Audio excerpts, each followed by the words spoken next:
Mit navn er Asger Krogsgaard. Jeg er landmand herude ved Ringkøbing. Vi har gjort nogle tanker nu i en tid, om vi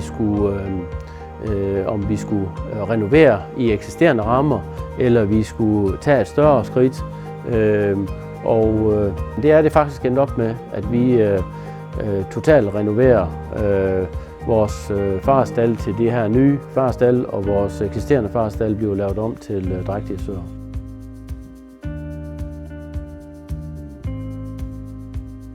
Jeg har en stærk tro på, at en bæredygtig produktion med fokus på klima, det at kan producere et kilo kød med så lavt et klimaaftryk som overhovedet muligt, at det er fremtiden. Jeg tror også på, at vi skal lave en produktion, der er uden brug af antibiotika. Jeg tror på, at vi kan give noget halm.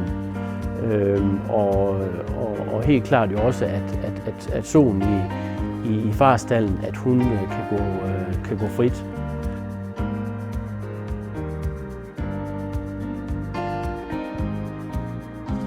Jeg har nogle super dygtige medarbejdere, som virkelig er gået ind i og nørder med det her.